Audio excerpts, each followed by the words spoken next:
On est 8 mars 2022, c'est la gare de Lyon à Paris. Juste mon sac avec moi que j'ai pris de l'Ukraine parce que j'ai quitté l'Ukraine toute seule et toute ma famille, mes frères et mon père, ils ont resté là-bas. Je faisais un hyper long trajet de 5 jours. Je me sens perdue car il y a quelques jours j'étais sous le bombardement et ici il y a des gens qui prennent leur sandwich et ils profitent et je ne sais pas comment c'est possible, c'est deux différentes réalités. Comment continuer la vie ici, je ne sais pas.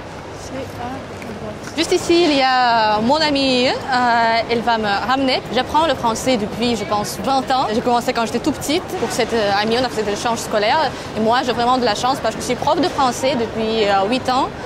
Et pour moi, c'est plus facile d'arriver ici. En plus, cette amie, elle m'a invitée. En plus, elle m'a payé mes tickets de l'avion parce que moi, je dépensais tous mes argents pour la défense territoriale. J'ai aucune monnaie sur moi en ce moment-ci. Et quand tu viens à Paris comme un touriste, c'est un sentiment parce que tu es stable, tu sais que tu vas revenir.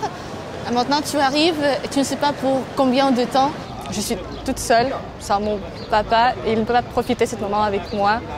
En Ukraine, c'était chaque jour que j'ai pleuré. C'était hyper dur quand tu donnes un cours, c'est l'alarme qui commence et tu dois dire d'une manière très tranquille aux élèves. On descend dans les caves, on va revenir dans 15 minutes.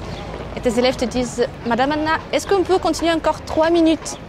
Et tu dis « Non !» Et tu dois rester calme, tu es prof. Après, tu attends en caméra et tu commences à pleurer énormément quand tu as peur, pas de toi, mais de tes élèves qui sont tout petits. Ils ont déjà commencé leur vie. C'est la guerre qui est arrivée et cassé tout. Et ici, c'est plutôt les larmes de joie, de libération. C'est pas les larmes de chagrin.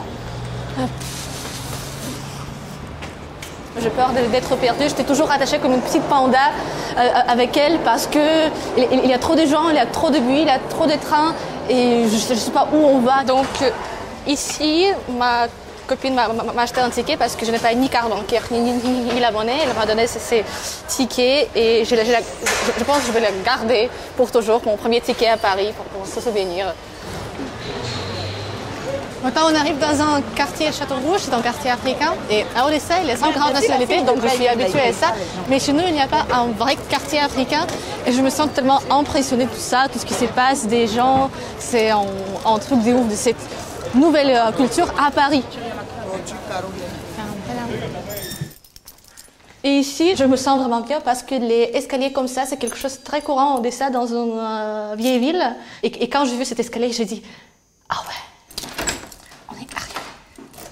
Ici. Et j'entre dans un appartement. Je me pose sur un sofa. Et moi, je reste comme ça pendant 30 minutes en regardant un mur blanche devant moi. Tu essaies de comprendre que tu as fait 5 jours de trajet juste pour un seul but, pour venir en place en sécurité. Donc tu es arrivé, tu as réussi. Et quoi après ? Ta vie est cassée, la guerre continue, voilà, tu es venu, il y a un mur blanc, parfait. Et la première chose que je voulais, je demandais, est-ce que et où je peux fumer ? Et la deuxième question, est-ce que j'arrive à faire beaucoup de fautes en français ? Je suis prof, je dois être correcte toujours. 2 heures, je passe en fumant, en prenant un petit thé, etc. Et après, je me souviens, il faut appeler papa. Et donc je prends mon téléphone, je prends un numéro de Wi-Fi, je lui appelle, je dis voilà papa, je suis arrivée, je suis en sécurité, j'en te passe des petits coucous. Et elle a dit ok, bon, est-ce que tu as mangé? On est entré ici, donc ici il y a un petit lit et moi j'étais un petit peu gênée, je demande Jeanne, je dors où? Est-ce qu'il y a un matelas où je dois être sur un sofa? Elle a dit non, on peut dormir dans un lit. Je dis mais tu es en couple, est-ce que ça ne sera pas gênant? Elle a dit non, tu es mon amie, tu peux rester là-bas. Et pour moi, c'était choquant parce que une fille, elle habite à Paris, elle n'a pas trop de place, elle n'a pas même une autre place pour dormir. Mais elle m'a dit, ici, chez toi, c'est la guerre, donc arrive chez moi. Et elle-même, elle partage avec moi la nourriture, le lit et les vêtements. Parce que voilà, ces jeans, c'est ses jeans. Ses vêtements? Ouais, ce ne sont pas mes vêtements de l'Ukraine, elle m'a donné tout ça. Et donc là, tu dors après? Qu'est-ce que tu fais J'ai dormi pendant 18 heures après. De l'Ukraine, il me reste pas de choses, 3 choses. Bon, mon sac.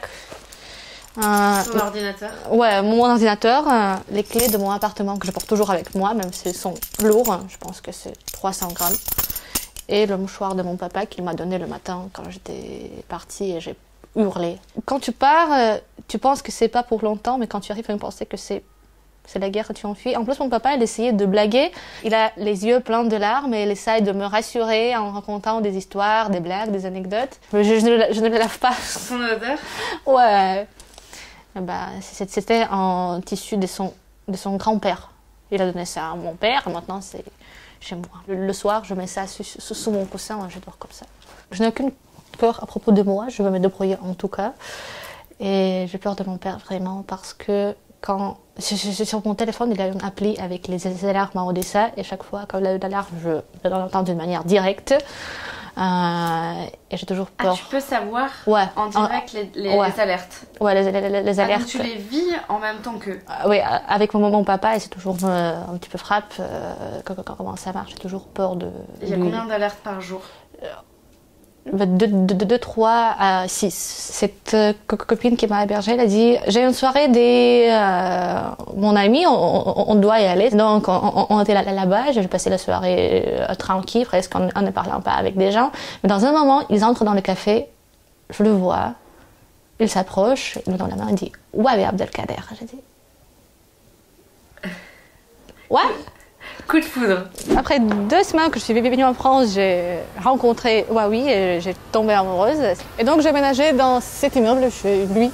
Il y a un autre escalier qui ressemble beaucoup à l'escalier que chez Jeanne et ça m'étonne, je sais pas, c'est un signe de destin. Donc c'est ici que je vis depuis un mois, chez nous. Voilà. Et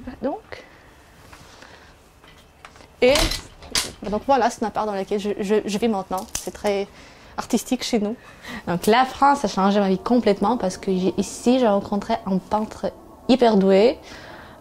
Avec lui, je peux dire que j'ai vécu mon renaissance parce que m'a ouvert les yeux sur la vraie vie qui continue, qui est belle et qui a plein des choses. Je me sens ici calme, libre, artistique et je kiffe vraiment.